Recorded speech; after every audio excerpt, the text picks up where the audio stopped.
নমস্কার সম্মানীয় দর্শক বন্ধুগণ। বর্তমান সময়ে ব্যাংক অ্যাকাউন্ট নেই এমন মানুষ খুঁজে পাওয়া মুশকিল। এবার 2026 সালের 15ই ফেব্রুয়ারি থেকে চালু হচ্ছে নতুন নিয়ম। আমাদের দেশে বিভিন্ন ব্যাংক রয়েছে, যেমন Punjab national bank, state bank of India, Canara bank, Bangiya Gramin bKash bank থেকে শুরু করে বিভিন্ন ব্যাংক। তবে সব ব্যাংকেই যে এই নিয়ম চালু হচ্ছে তা নয়। এই নিয়মটি চালু হচ্ছে দেশের সর্ববৃহৎ ব্যাংক এসবিআই অর্থাৎ স্টেট ব্যাংক অফ ইন্ডিয়ার ক্ষেত্রে।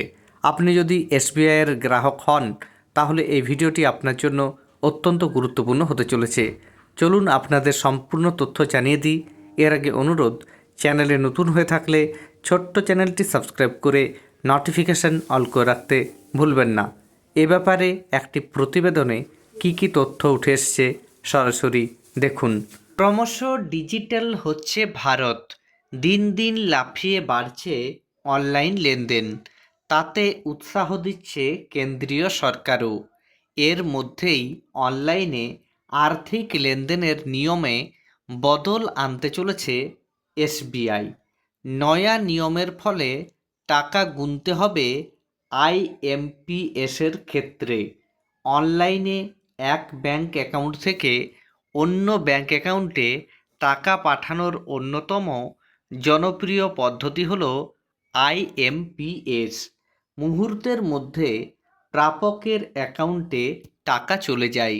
এতদিন এর মাধ্যমে 5 লক্ষ টাকা পর্যন্ত পাঠানোর জন্য গ্রাহকের থেকে কোনো ফি নিত না এসবিআই। কিন্তু 15ই ফেব্রুয়ারি থেকে সেই সুবিধা আর মিলবে না। এক লপ্তে 25,000 টাকার বেশি লেনদেনে এবার দিতে হবে সার্ভিস চার্জ। সেই পরিমাণ কত তাও বিজ্ঞপ্তিতে জানিয়ে দিয়েছে দেশের বৃহত্তম ব্যাংক।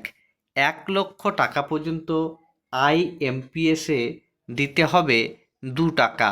2 লক্ষ টাকা পর্যন্ত লেনদেনে তা বেড়ে হবে 6 টাকা। আর 5 লক্ষ টাকার ক্ষেত্রে চার্জ বাবদ আগামী দিনে 10 টাকা দিতে হবে গ্রাহককে। প্রতি ক্ষেত্রে সঙ্গে যুক্ত হবে জিএসটি। আইএমপিএসের মাধ্যমে সর্বোচ্চ 5 লক্ষ টাকা পাঠানো যায়। ব্যাংকের শাখার মাধ্যমে আইএমপিএসের ক্ষেত্রে নিয়মে কোনো বদল হচ্ছে না।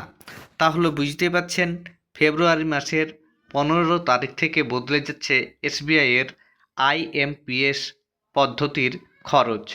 এই ছিল আপডেট। ধন্যবাদ।